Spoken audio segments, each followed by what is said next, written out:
Hi, I'm Josanne Callender, the author of the Happy Little Garbage Truck Picture Book and Educational System. I created this book for teachers and parents who wanted to teach literacy skills and social skills via the story of the Happy Little Garbage Truck, the little truck that just tries its best to do its best job. And, there are pitfalls and road bumps in the road as he's trying to do this, but he is always, that's his focus, is to do his best and to enjoy what he's doing. And because of those two factors, he finds out that other people appreciate him for what he's doing too. So that's my commercial. But I wanted to say that this book actually spearheaded my focus into getting back into teaching in the virtual world. During COVID-19 quarantine, I just kept thinking, there's got to be something that I can do to help teachers and parents during this time.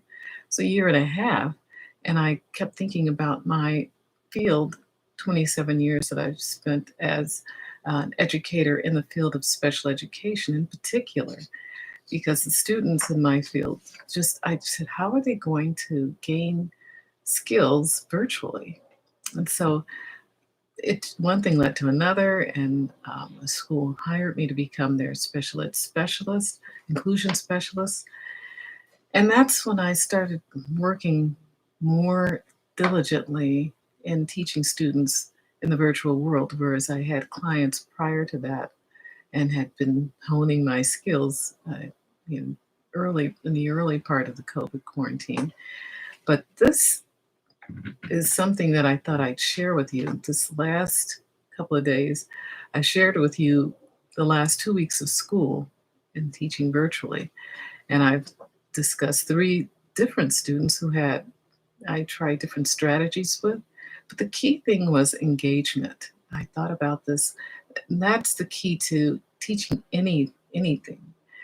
But in the virtual world, you can't just go up and tap the student on the shoulder or say, I need your eyes this way. There's so much autonomy in that virtual world that the student can turn off their screen, turn off their sound. You don't know what's going on, if they're catching it. And so I ask them repeatedly, you have to turn on your camera, you have to turn on your sound, your mic, so I can hear you. So those basic things laid the groundwork for me looking for websites that could become engaging. And I'm going to share 4, one about, really, I know, but 3 that I found that were super important to building this engagement. First, with the little guy Ronnie and his brother, I found out if I started with YouTube, with a video that I could share on my screen that would teach the skill that I was focusing on that day. That was one way of engaging him because I loved children's videos. So I found one because I used Zoophonics when I was teaching my primary grades. And I thought about how a lot of students didn't have some very basic phonetic skills. And it looked like Ronnie was a great candidate for being retaught some of the things that he already had been taught in the past, but may not have caught it. So we would start with Zoophonics video, and then I'd go back to sharing my whiteboard and hone down into the skills that I saw that he needed, the specific letters that he had difficulty understanding how their sounds were emitted and the phonetic sounds were stated. And I would go into the how his mouth needs to be and where his tongue needs to be against his teeth. And, he tried very hard. And I could say that was really a wonderful thing to see that he was actually learning and attempting to learn. For Carrie, the little girl who did much better when I brought her friend Amy into the classroom, our virtual world, I found out that education.com, which is a K through 8 website, and I'm going to put all of these in my description box. Education.com had really great online games. So I would start with my whiteboard, pre-teaching the specific skill that the game was going to focus on, and then play the game for the two children. And it seemed like I got better results doing it that way. And, you have to see what works best and continue to do that for your students, then vary it. Now, I started with readingeducation.com, and then I found splashlearn.com. It's a K-5 program for math because Carrie needed skills being built. She needed her math skills to be built as well. What I liked about Splashlearn is that it has sequential curriculum that's set up for sequential learning, and it builds upon skills that you can go back to. It goes from K-5, I said, but if the student has skills that had been not built upon very well from like the third grade or the second with some arrays and repeated addition towards multiplication, I would go back. I wouldn't show them what grade I was putting up, but have it already set up so that when we shared, it would just go into the activity.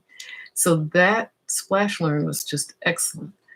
Now for Umberto, who I was trying to encourage to do coding, there's code.org, and that's an incredible website which takes the pre-learning skills of coding with just visuals for children who are in kindergarten or earlier. And for some of my students with autism, it was perfect for teaching them the basics, the basic tools towards coding. And then I could go into some of the more structured lessons at higher levels. But I love code.org because it's engaging. They have videos that sort of present the activity that the student is going to learn, and then it goes into the hands-on activities for the students. Now, education.com does charge a yearly fee. I found I had been looking at it and circling around it for the longest. And then all of a sudden, one day when I went online, I found out that it was like half price. So I said, gotta get that one. So I used, for a year. So it's usually like $130 a year. So I got it for 60, and it totally is paid for itself. Great thing about Splashlearn and code.org is that they're absolutely free. So I hope that these have helped. Please share, please subscribe, and we'll see you next week. Bye-bye.